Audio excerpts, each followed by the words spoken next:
सहकारी मामासाहेब दांडेकर आणि इतरही सगळी श्रेष्ठ आदरणीय आणि अधिकारी मंडळी यांनाही नमस्कार करतोय. आणि इथे जमलेले चोरेकर बाबा, अन्य शास्त्री मंडळी आणि अध्यापक मंडळी यांनाही नमस्कार करतोय. आणि तुम्ही इथे जमलेले जे वारकरी साधक आहेत, आपल्या ह्याच्यामध्ये एक दुसऱ्याला नमस्कार करणं हा आपण माझ्यापेक्षा लहान असला तरी संप्रदायामध्ये लहान मोठा भेद नसतो. तेव्हा तुम्हालाही नमस्कार. रामकृष्ण हरी. मी कोणी महामंडलेश्वर वगैरे नाही आहे आणि मी कोणी महंत वगैरे नाही आहे, मी कोणी विद्वान वगैरे नाही आहे, मी कोणी कीर्तनकार भाष्यकार किंवा प्रवचनकार असा नाही आहे. हे पहिलंच सांगतोय. त्याच्यामुळे तुम्ही जर काहीतरी अपेक्षा बाळगून आला असाल तर त्यामध्ये मी ती अपेक्षा पूर्ण करू शकणार नाही की हे मोठे भारी विद्वान असतील, प्रमाण कुशल असतील वगैरे वगैरे वगैरे, तर ते मला काही जमत नाही. मी एक साधा भोळा वेदांताचा साधक आहे आणि मरेपर्यंत वेदांताचाच साधक राहणार आहे. हा माझा परिचय आहे. माझ्याजवळ दुसरी कुठलीही डिग्री नाही. तुकाराम महाराजांनी जे सांगितलेलं आहे ते मी माझ्या जीवनाचा आदर्श मानलाय. आयुष्याच्या साधने सच्चिदानंद पदवी घेणे, त्याच्यापेक्षा दुसरी कुठलीही पदवी माझ्याजवळ नाही आहे. लोक दुसऱ्या पदव्या घेतात. साहित्याचार्य, व्याकरणाचार्य, विनोदाचार्य ही सुद्धा काही पदवी होऊन जाते. आश्चर्य वाटून जात आहे. आपणाला जी मनुष्यत्व ही पदवी देखील आपणाला जड झालेली आहे. स्वामी ही पदवी देखील आम्हाला जड झालेली आहे. दुसऱ्या कुठल्याच पदव्या घेण्याची जरुरी पडली नाही, आवश्यकताही पडली नाही. असू द्या, हा आपला परिचय आहे. मी एक वेदांत साधना स्थळी गुरुकुल म्हणून एक गुरुकुल बीड जिल्ह्यामधल्या, ज्याला तुम्ही सगळेजण दुष्काळवाडा म्हणून म्हणता, त्या दुष्काळवाडा म्हणून एकावेळी केली जाते, परंतु संतभूमी आहे, देवभूमी आहे.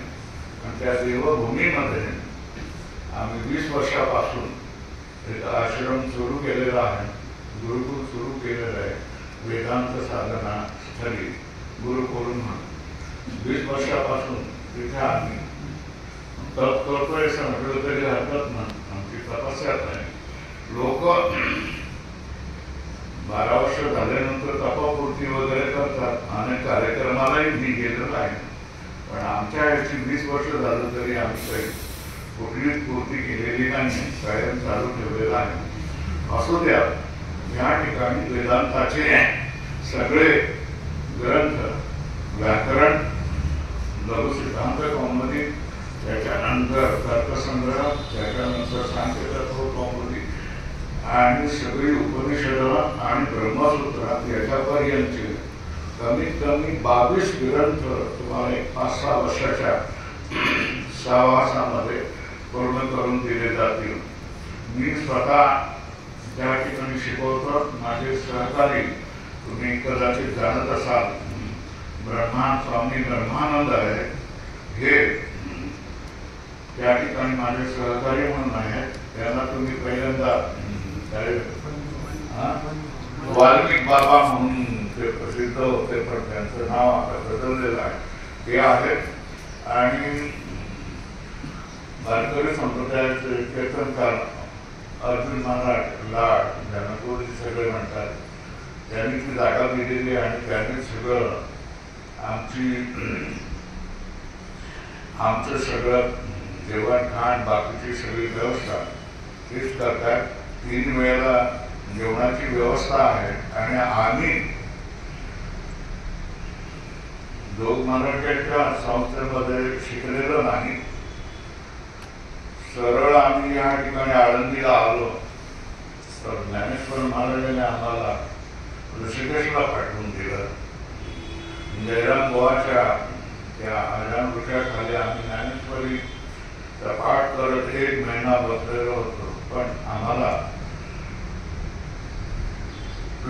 ऋषिकेशला पाठवलं. ऋषिकेशला सम्यक अध्ययन करून 6, 7, 8, 9 वर्ष शिकून गेल्या 30 वर्षापासून मी निष्काम भावनेने केवळ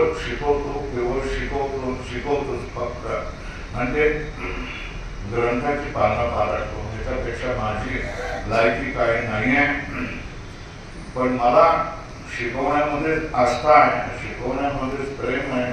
आणि माणसं शिकलीच पाहिजे आणि माणसं विवेकशील झाली पाहिजे. जीवनाचा उद्देश हा आपल्या जीवनामध्ये विवेक आला पाहिजे. विवेक नित्य काय, अनित्य काय, सुखकारक काय, दुःखकारक काय, आपलं शाश्वत कल्याणकारक काय आणि आपणाला दुरावस्थेमध्ये घेऊन जाणार काय, ह्याचा विवेक माणसामध्ये आला पाहिजे.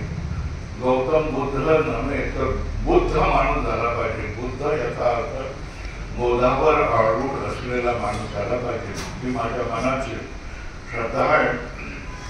वेदांत आपल्याला सांगत असतो की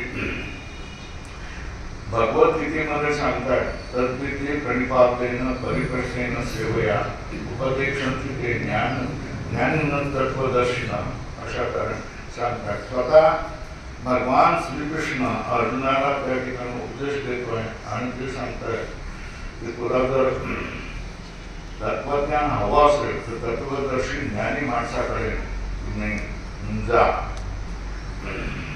तत्वज्ञानाय गुरुमेव अभिगच्छेत् समित्पाणि श्रोत्रियं धर्मनिष्ठं अशा तऱ्हेने श्रुती सुद्धा आपल्याला सांगत असते. वृत्ते ज्ञानात न मुक्ती अशा तऱ्हेने श्रुती सुद्धा आपल्याला सांगत असते. त्याच्याविषयी कोणाचे मतभेद सुद्धा असू शकतील. ज्ञानच आवश्यक आहे की नाही अशा तऱ्हेची गोष्ट असते. पण मी सुद्धा वारकरी साहित्याचा आणि संत साहित्याचा अभ्यास काय कोणी मला शिकवलं नाही. पण मी सहज माझ्या प्रतिभेने जेवढा अभ्यास केला तेवढ्याने मला सगळी गाथा मी काही पाठ केलेली नाही आहे. ते काय ओझं मी बाळगू शकत नाही. त्याच्यामधलं तात्पर्य मला समजलं. ज्ञानेश्वरी मी संपूर्ण वाचलेली आहे आणि त्याचं तात्पर्य मला समजलेलं आहे. आणि मी ज्या वेळेला ह्या अभूतपूर्व महाराष्ट्रीय माणसांसाठी मिळालेला जो ग्रांथिक निधी आहे त्या निधीचा मला अभिमान वाटतो आणि तुम्हालाही तो अभिमान वाटलाच पाहिजे. हा जो अशा तऱ्हेचा निधी महाराष्ट्रीय माणसासाठी मिळालेला आहे तो भारतामधल्या दुसऱ्या कोणालाही मिळालेला नाही. साधू संतांनी जे धन विवेकाचं धन आपल्या समोर ठेवलेलं आहे. ज्यावेळेला मी गाथा वाचतो त्यावेळेला तुकाराम महाराजांनी आपलं सगळं जीवन समाजसमोर ठेवलेलं आहे असं मला वाटतं. माझ्यासारख्या माणसाला वाटतंय. ज्यावेळेला मी ज्ञानेश्वरी वाचतो, एकनाथ महाराजांचं साहित्य वाचतो त्यावेळेला मला सगळं पडतंय.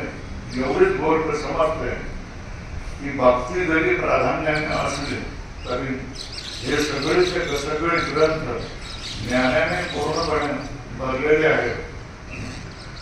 सगळं सर्वं कर्माक्रम पार्थ ज्ञाने परिसमाप्यते अशा तऱ्हेने म्हटलेलं आहे. जे जे काही तुम्ही सगळ्या तऱ्हेने कर्म कराल हे कर्म शेवटी ज्ञानामध्ये परिणत झालं पाहिजे. आणि ते परिणत होत नसेल तर तुमचं ते कर्म हे कुंठित राहतं, वांस ठरतं. तशाच तऱ्हेने भक्ती ही ज्ञानाची आई आहे आणि भक्तीचा मुलगा हा ज्ञान आहे. त्याच्यामुळे भक्तीची परिणती ही ज्ञानामध्ये झाली पाहिजे. या जन्मामध्ये आम्ही काही भक्ती केली नाही पण ज्ञानामध्ये जी आस्था, ज्ञानामध्ये जी श्रद्धा निर्माण झाली त्याच्यामधून एकच गोष्ट सांगता येईल, अनुमान करता येईल की या जन्मामध्ये आम्ही भक्ती केलेली नसेल तरी अनेक जन्मामध्ये आम्ही भक्ती केलेली असेल. तेव्हाच जन्मोजन्मी आम्ही बहु पुण्य केले तेव्हा या विठ्ठले कृपा केली. तशा तऱ्हेने भगवंताच्या कृपेचा अनुभव, भगवंताच्या अनुग्रहाचा अनुभव, भगवंताच्या दयेचा अनुभव आम्हाला आलेला येतो आहे, कृतज्ञता ती असते, धन्यता ती असते जीवनामध्ये. जीवन हे तुमचं ओझं होता कामा नये, तर जीवन हे आनंदाचा मळा असला पाहिजे. आणि तो आनंदाचा मळा आपण या जन्मामध्ये करू शकतो. रोकड असं नाही, नगदी ज्याला म्हणतात, रोग ज्याला म्हणतात, हा रोग आपण या जन्मामध्ये मिळवू शकतो. पुढच्या जन्मामध्ये त्याची वाट पाहण्याची काही जरुरी नाही आहे, असं मी तुम्हाला माझ्या अनुभवाने तुम्हाला सांगू शकतो. गोष्ट एवढीच आहे की आपण तुम्ही जे या ठिकाणी वारकरी संस्थेमध्ये आलेले आहेत, हे परमार्थासाठी आलेले आहेत. आणि परमार्थामध्ये आल्यानंतर परमार्थाच्या शिडीवर तुम्ही बरोबरच गेले पाहिजे. रॉकेट जे आहे, रॉकेट त्याचा सोडल्यानंतर ते आकाशामध्ये अंतरिक्षामध्ये गेलं पाहिजे. आणि त्या ठिकाणी त्याचा उद्देश आहे, त्या उद्देशापर्यंत निर्विघ्नपणे उतरलं पाहिजे. आणि मध्येच जर त्याचा विस्फोट झाला आणि मध्येच जर ते आपलं काम करण्याचं बंद केलं तर त्याचा विस्फोट घडतो आणि त्याचं सगळंच नुकसान होऊन जातं, सगळी ती मोहीम व्यर्थ होऊन जाते. तसंच आपल्या सगळ्या जीवनाचं आहे. आपल्या सगळ्या जीवन हे जीवन एक रॉकेट सारखं आहे. आणि हे रॉकेट सारखं जीवन हे उंच उंच परमार्थाच्या मार्गावरच गेलं पाहिजे. आणि परमार्थाच्या मार्गावर उंच उंच गेल्यानंतर हे परमेश्वराच्या चरणावर लीन झालं पाहिजे. परमेश्वरामध्ये जाऊन मुक्त झालं पाहिजे. मुक्ती भक्तीमध्ये परमेश्वराचं दर्शन सांगितलेलं आहे. पण माझ्या दृष्टीने माझा जो अभ्यास आहे त्याप्रमाणे परमेश्वराचं दर्शन आणि मुक्ती ह्या काही वेगळ्या गोष्टी नाही आहे. परमेश्वर दर्शन म्हणजेच मुक्ती आहे आणि मुक्ती म्हणजे परमेश्वर दर्शन आहे. दुःखाची आत्यंतिक निवृत्ती आणि परमानंदाची प्राप्ती हे सगळं तुम्ही ऐकायचंच. परमानंदाची प्राप्ती ह्या सगळ्या गोष्टी म्हणजेच मोक्ष आहे असं. आणि त्यालाच भक्ती संप्रदायामध्ये सगुण परमेश्वराची प्राप्ती म्हटलेली आहे. सगुण आणि निर्गुण या एका नाण्याच्या दोन्ही बाजू आहेत. ज्याची त्याची सगुण चांगलं का निर्गुण चांगलं, सगुण निर्गुण एक गोविंद अशा तऱ्हेने ज्ञानेश्वर महाराज आपल्याला सांगतात. किंवा आपण सुद्धा असंच म्हणतोय. तुम्ही सुद्धा म्हणा की हा गरीब वस्त्रधारी आलेला आहे, आम्ही सगळे टोपीधारी आणि श्वेत वस्त्रधारी आहोत, हा माणूस आम्हाला काय शिकवणार आहे. तर असं ही गोष्टी तुमच्यामध्ये आणू नका. कारण मला जो कोणी मोठं केलेलं आहे ऋषिकेशला, तर ह्या संप्रदायाचा अभिमान बाळगणारा, सार्थ अभिमान बाळगणाऱ्या वैष्णव संप्रदायाच्या वैष्णव साधकांनीच मला मोठं केलेलं आहे. सतत माझ्याजवळ घेऊन असायचे आणि स्वामीजी आम्हाला शिकवा म्हणून म्हणायचे. मी एका वेळेला 5-5 पाठ घ्यायचो. 5:30 वाजल्यापासून पोटात दुखत असायचं, तर मी शिकवत राहिलो. आज 30 वर्ष शिकवतो आहे. आणि याच्याही पुढे मला जो आश्रम काढलेला आहे तो महाराष्ट्रामध्ये लोकांना काशीला किंवा ऋषिकेशला दुसरीकडे जायला लागू नये आणि इथेच वेदांताचं समग्र अध्ययन विद्यार्थ्यांचं व्हावं याच्यासाठी म्हणून हा लाडे वडगावला गुरुकुल आम्ही स्थापन केलेला आहे. अर्जुन महाराजांनी त्याच्यासाठी जमीन दिलेली आणि आम्ही सगळ्यांनी फार मोठे प्रयत्न करून फार मोठा त्रास घेऊन सगळ्या गोष्टी जेवढ्या साधकाला आवश्यक असतात तेवढ्या गोष्टी आम्ही त्या ठिकाणी स्थापन केलेल्या आहेत. निवास आहे त्या ठिकाणी 3 वेळेला जेवण मिळतं आणि सगळं फुकट आहे. आम्ही वारकरी संस्थेचे पाईक आहोत. जरी शिकलेलं नसलो तरी त्यांनी जो आम्हाला नियम घालून दिलेला आहे परमार्थामध्ये पुरुषार्थ सिद्धी चौथी घेऊन या आपल्या वेगाला भक्ती म्हणते जगात येतो. आपण मुक्त व्हायचं असतं, पण आपण मुक्त झाल्यानंतर कुठे उत्तर भारतामध्ये गेले, कुठेतरी गंगेच्या काठीमध्ये गेले, तिथे गंगेच्या पाण्यामध्ये कमरभर राहून उपासना करून राहिले आणि त्याच्यामध्ये थंडीत मरून गेले. असं तुम्ही करू नका. तर काय करा, तुम्ही पुरुषार्थ सिद्धी म्हणजे मुक्तीची सिद्धी तुम्ही प्राप्त केलेली आहे.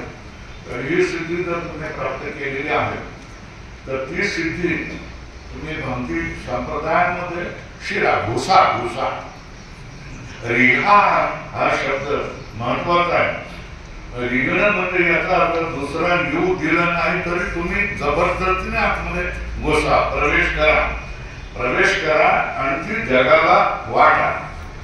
हा आमच्यासाठी ज्ञानेश्वर महाराजांचा आदेश आहे आणि संस्थेची सुद्धा आमच्यासाठी एक नियम घालून दिलेला आहे. तो नियम आम्ही संस्थेचे साधू संतांच्या मार्गावरचे एक पायी त्यांच्या चरणाची धूळ मस्तकाला लावून आम्ही ती सुद्धा पाळतोय. तो नियम घालून दिलेला आहे. विद्यार्थ्याला फी नाही आणि अध्यापकाला पगार नाही. या नियमाप्रमाणे सुद्धा आम्ही त्या ठिकाणी 20 वर्षापासून हे शिक्षणाचं काम करतोय. आणि आज मी आलेलो आहे तो मोठ्या आशेने आलेलो आहे. आशेने याच्यासाठी आलेलो आहे की जवळजवळ आपल्या एवढी संस्था उघडलेली आहे आणि त्याच्यामध्ये सगळ्याच तऱ्हेच्या गोष्टी आपल्याला आहेत. हा, मी एक तुम्हाला सांगू शकतो की तुमची जशी संस्था आहे तशा तऱ्हेचं ते एक स्वरूप नसेल की एक साधी राहण्याची बऱ्यापैकी व्यवस्था असलेली आणि जेवणाची बऱ्यापैकी व्यवस्था असणारी अशी आहे. तुमच्या संस्थेइतक्या सुविधा आणि तुमच्या संस्थेइतक्या गोष्टी माझ्याजवळ नाही. आमची तेवढी योग्यताही नाही आणि आर्थिक ताकद देखील नाही. तरी पण आम्ही आश्वस्त आहोत की विद्यार्थ्यांना आम्ही चांगल्या तऱ्हेची सोय देऊ शकतो आणि 7-8 वर्ष त्यांचं शिक्षण करू शकतो. या संस्थेमध्ये आपल्याला माझं मनपूर्वक निमंत्रण आहे. तुम्ही काशीला किंवा ऋषिकेशला जाण्याच्या ऐवजी या संस्थेमध्ये यावं, राहावं आणि आपलं जीवन सफल करावं अशा तऱ्हेचं मी तुम्हाला आमंत्रण देतोय. मला जे माझ्या निरीक्षणामध्ये जे मला दिसतंय ते हे दिसतंय की माणसं परमार्थामध्ये असून देखील फसवाफसवी करतात याचं मला वाईट वाटून जातं. शिकायला जातं म्हणजे काय शिकायला जातो याचा आपण विचार केला पाहिजे. शिकण्यासाठी आपल्याला वेदांत आहे, वेदांतच शिकावा लागतो. बाकीच्या काही गोष्टी शिकाव्या लागत नाही. बाकीच्या सर्व गोष्टी या करायच्या असतात. ही कृती असते, क्रिया असते. वेदांत हा शिकावा लागतो. काशीला आणि याला जो आपण वेदांत शिकायला जातो त्याच्यापैकी बऱ्याच मंडळींची गती मी पाहिलेली आहे. ती गती अशा तऱ्हेची आहे की ती मंडळी शिकतात, या ठिकाणी कुठेतरी बाहेर आश्रमामध्ये राहतात, आश्रम ज्या ठिकाणी शिकवतात त्या ठिकाणी जातात. हळूहळू त्यांना दीक्षा देणारी दुसरी मंडळी मिळून जातात. कोणी त्यांना सांगताय की परीक्षा द्यायला लाग, म्हणजे परीक्षा द्यायला लागतात. साहित्याचार्य वेदांताची परीक्षा कोणी देत नाही, साहित्याची किंवा व्याकरणाची परीक्षा देतात. साहित्याचार्य किंवा व्याकरणाचार्य हे आपल्या समोर डिग्री लावून देतात. ह्या डिग्र्या सुद्धा लावताना तिथे अनेक गोष्टी काशीला किंवा अनेक जागे अशा घडत असतात की त्या वेळेला त्या आपल्याला परमार्थिक माणसाला शोभा न देणाऱ्या असतात. कॉपी करणं, हे करणं ह्या गोष्टी आपल्याला शोभत नाही. मी तुम्हाला सांगतोय, मी 30 वर्ष हे शिक्षण देतोय, पण मी कुठल्याही वेदांताचार्य ही डिग्री घेतलेली नाही किंवा साहित्याचार्य ही डिग्री घेतलेली नाही. मी जो शिकलेला आहे माझ्यासाठी शिकलेला आहे. माझ्या जीवनामध्ये या जन्मामध्ये मुक्त करायचं आहे, मुक्त व्हायचं आहे मला. आणि मी दूध पिणार आहे, पण वेदांतच्या आईच्या स्तनाचं दूध मी माझ्या ओठाने चोरू चोरू पिणार आहे. दुसऱ्या बाटलीचं दूध मी पिणार नाही.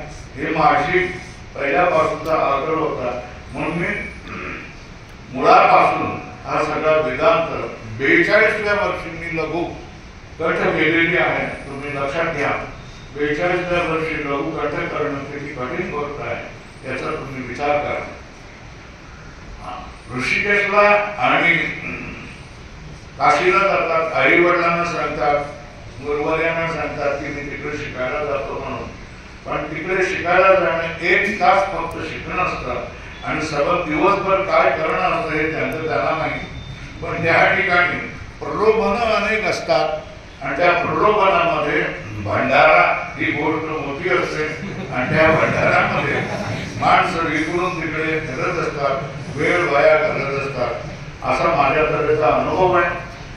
जी माणसं, काही माणसं तिकडून शिकून सुद्धा इथे आलेली असतील आणि इथे अध्यापक सुद्धा बनलेली असतील, ते अपवाद आहे. ते काय, ते अपवाद आहे.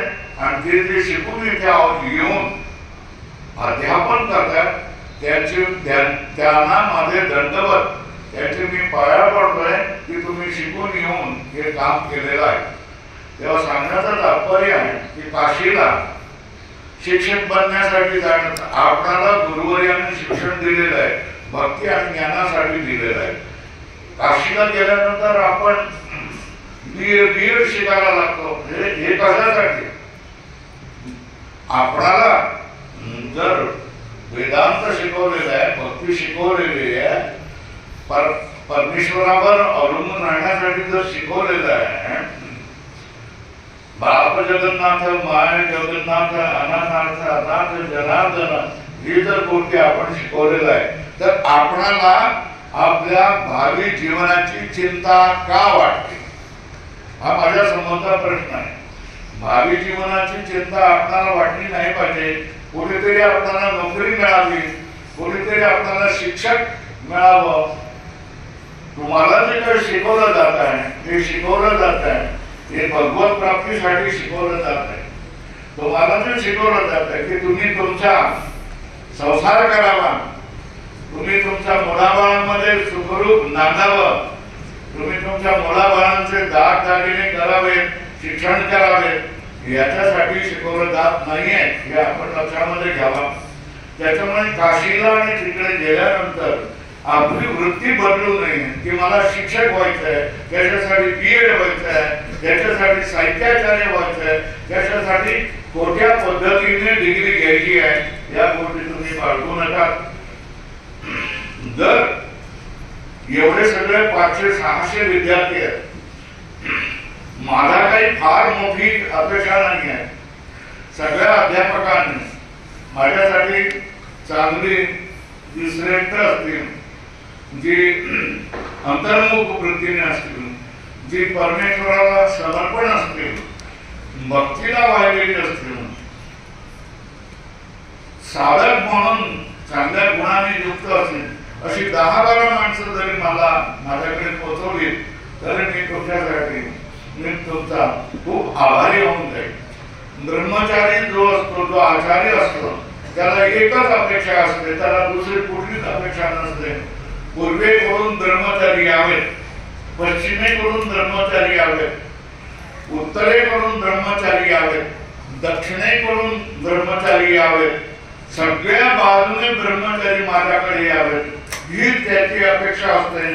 शिकवणं हे त्याचं व्यसन झालेलं असतं, आदत झालेली असते. आणि शिकवायला जर कोणी माणूस नाही तर त्या माणसांचं तो दिवस व्यर्थ गेला असं त्यांना वाटत असतात. माझ्याकडे मला एक माहिती आहे की तुमच्या संस्थेमध्ये आदर्श शिक्षक होते, की त्यांचा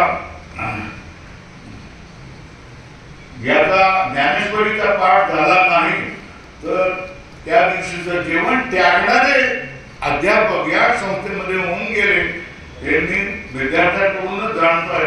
तशा पद्धतीने मी काही जेवण त्यागू शकत नाही. पण तो दिवस माझ्यासाठी व्यर्थ जातो. त्या दिवशीला तो व्यर्थ जात असतो. असू द्या, आपल्याला सगळ्यांना वेळ जातोय पटापट आणि सांगावयाच्या गोष्टी माझ्याकडे खूप आहेत, पण मला फक्त अर्धा तास दिलेला आहे, त्याप्रमाणे आणखी काही गोष्टी सांगतो. आळंदीमध्ये कमीत कमी 2,000 विद्यार्थी सगळे असतील परमार्थाला वाहिलेले. हे सगळे परमार्थामध्ये वाहिलेले विद्यार्थी आणि साधक मंडळी जर खऱ्या अर्थाने परमेश्वराला समर्पित झाले, आपला आयुष्य परमेश्वराला जर त्यांनी समर्पण केलं की माझं आज मी शिकलेलं आहे, संस्थेमध्ये शिकलेलं आहे, 4 वर्ष पूर्ण केलेली आहे, माझे आयुष्याची सगळं पूर्ण उरलेलं आयुष्य हे बघा. परमेश्वरा जर तुम्ही परमेश्वराला लागलात तर तुमच्या जीवनाचं सोनं, आणि परमेश्वरापासून तुम्ही वंचित झालात तर तुमच्या जीवनाची माती होते. जशा तऱ्हेने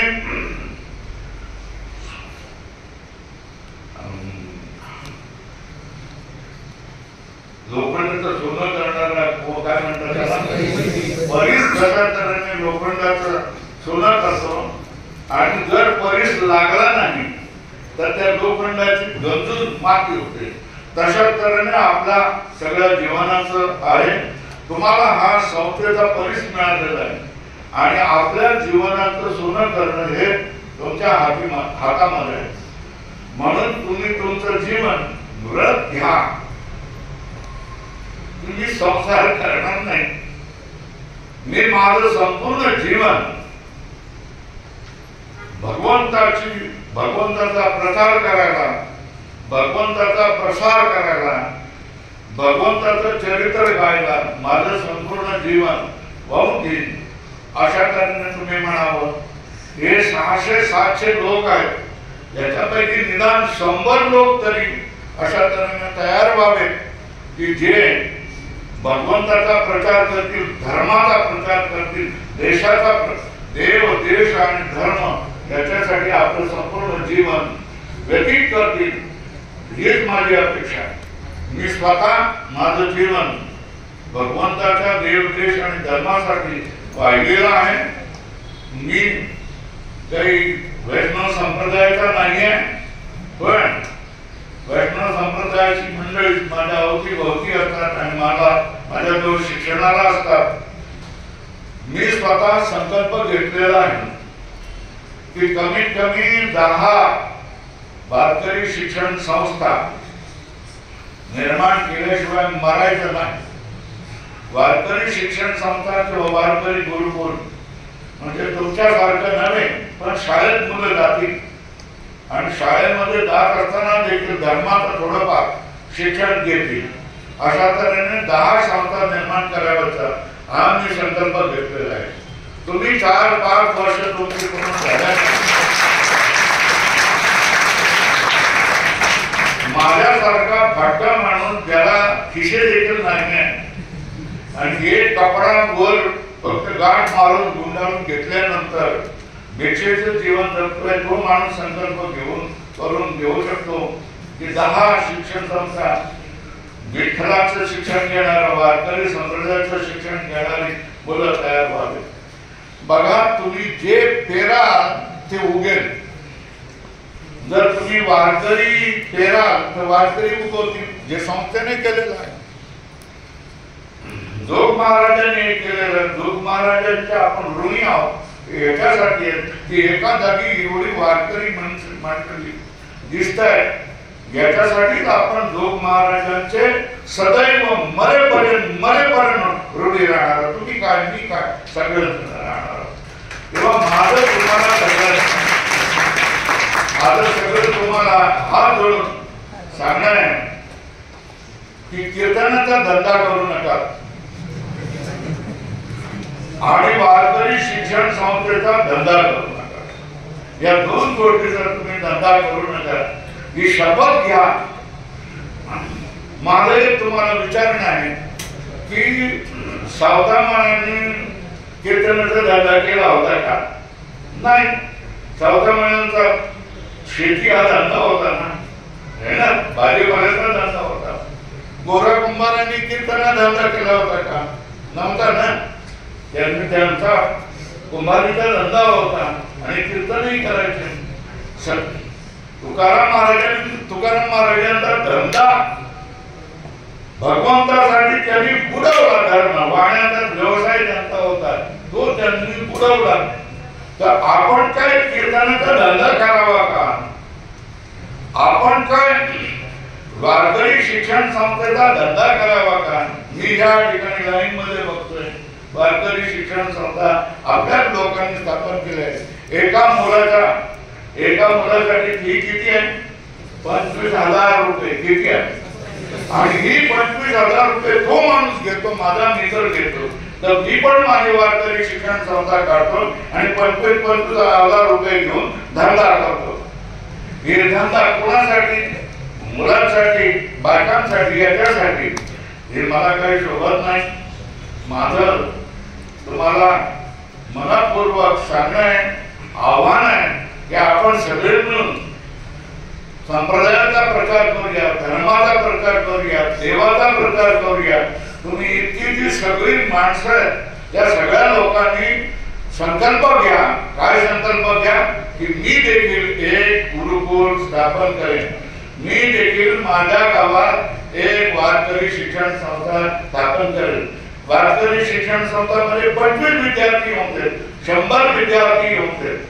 पण त्यांना जे वारकऱ्यासाठी लागणार मृदुंग वादन, टाळ वादन, वीणा वादन, कीर्तन, नाहीतर कमीत कमी काकड्याचे अभंग, भजनाचे अभंग हे तरी शिकवले जातील, भगवद्गीता शिकवली जातील.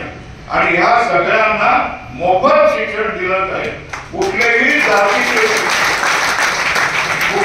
जाती, भिल्ल, दलित, माळी, कोळी कोणी असतील त्या सगळ्या जणांना हे शिक्षण मिळेल. आपला वारकरी संप्रदाय आदिवासी पट्ट्यामध्ये सुद्धा जाईल, दलित लोकांमध्ये सुद्धा जाईल, महाराष्ट्राच्या बाहेर सुद्धा जाईल. अशा तऱ्हेने धर्माचे प्रचार करणारे आपण प्रचारक बनू. जशा तऱ्हेने ख्रिश्चन धर्माचे मिशनरी असतात. कोण असतात? मिशनरी असतात. ते सगळ्या वस्त्यामध्ये, वाड्या वस्त्यामध्ये, गरिबाच्या वस्त्यामध्ये जाऊन आपलं ख्रिश्चनिटी म्हणजे ख्रिश्चन धर्माचं महत्व पटवत असतात आणि त्या लोकांना मदत करत असतात आणि त्यांच्यापैकी 2-4 लोकांना ख्रिश्चन बनवतात आणि हळूहळू ती सगळी वस्ती देखील काय बनत असते? ख्रिश्चन बनवत असते. तर आपण काही पाप करत नाही. आपला धर्म आपण वाढवत असून तर काही आपण पाप करत नाही. त्याच लोकांमध्ये जे जाणतायत, जे समर्थ आहेत, त्याच लोकांमध्ये आपण जर प्रचार करत असो आणि त्याच्यामधून जर कीर्तनाची बिदागी घेत असतो, 20,000, 25,000, 5,000, 10,000 असं घेणार असो, त्याच्यावर आपलं जीव, त्याला व्यवसाय करणार असो, त्याला आपल्या कुटुंबाचा पोषण करणार एक साधन मानणार असो, तर आपल्या गुरुवर्यांनी जे आपल्या समोर लक्ष ठेवलेलं आहे हे साध्य विफल झाल्याशिवाय राहणार नाही. पण मला वाटतंय, माझा विश्वास आहे की संप्रदायाला कोणीही करू शकत नाही. जाणारे जातील, येणारे येतील. जो एक माणूस सुद्धा काय करू शकतो, पराक्रम करू शकतोय, पुरुषार्थ करू शकतोय, तो अवतार कल्प असतो, अवतारासारखा असतोय. तो समाजामध्ये बदल करू शकतो, राजकारणामध्ये बदल करू शकतो, सगळ्या परिस्थितींमध्ये तो सुद्धा बदल करू शकत असतो. तो एक माणूस तुम्ही बनायला लागा, ही माझी तुम्हाला विनंती आहे. माझं सांगणं आहे की कीर्तन हे शुद्ध झालं पाहिजे. कॉमेडी कीर्तन होता कामा नये. परंपरेने चालणारी कीर्तन या ठिकाणी झाली पाहिजे. देखादेखी कीर्तनाचा ढाचा तुम्ही बदलू नका. दुसरी गोष्ट, कीर्तन करत असताना कीर्तन आणि हरिकथा विकू नका.